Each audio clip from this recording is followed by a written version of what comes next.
ನೀವು ನೋಡ್ತಾ ಇದ್ದೀರಾ ಜನಸೇವಾ ಕನ್ನಡ ಟಿವಿ, ಇದು ನಿಮ್ಮ ವಾಹಿನಿ. ಗುಡ್ ಈವ್ನಿಂಗ್ ಸ್ನೇಹಿತರೆ. ಈ ದಿನ ತುಂಬಾ ಖುಷಿ ಪಡುವಂತಹ ವಿಚಾರ ಏನೆಂದರೆ, ನಮ್ಮ ಕಂಪನಿಯ ಸಂಸ್ಥಾಪಕರಾದ ಡಾಕ್ಟರ್ HP ಲೋಕೇಶ್ ಅವರಿಗೆ ಮಹಾತ್ಮ ಗಾಂಧೀಜಿ ಸೇವಾ ರತ್ನ ಪ್ರಶಸ್ತಿ ದೊರೆತಿರುವುದು ಬಹಳ ಸಂತೋಷಕರವಾದ ವಿಚಾರ.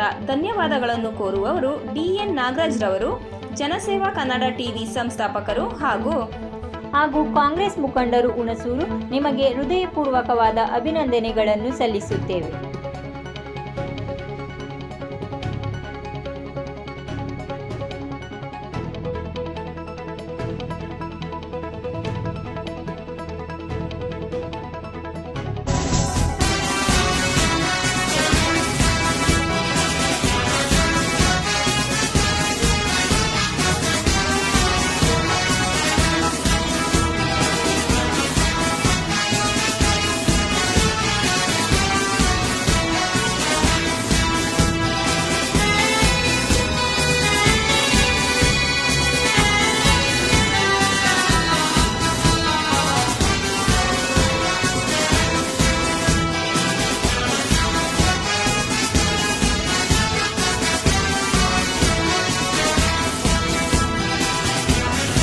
ಸಬ್ಸ್ಕ್ರೈಬ್ ಬಟನ್ ಮೇಲೆ ಕ್ಲಿಕ್ ಮಾಡಿ ಹಾಗೂ ನಮ್ಮ ಹೊಸ ವಿಡಿಯೋ ನೋಟಿಫಿಕೇಷನ್ಗೋಸ್ಕರ ಪಕ್ಕದಲ್ಲಿ ಕಾಣುವ ಬೆಲ್ ಬಟನ್ ಮೇಲೆ ಕ್ಲಿಕ್ ಮಾಡಿ ಹಾಗೂ ಲೈಕ್ ಮಾಡಿ, ಶೇರ್ ಮಾಡಿ, ಕಮೆಂಟ್ ಮಾಡಿ.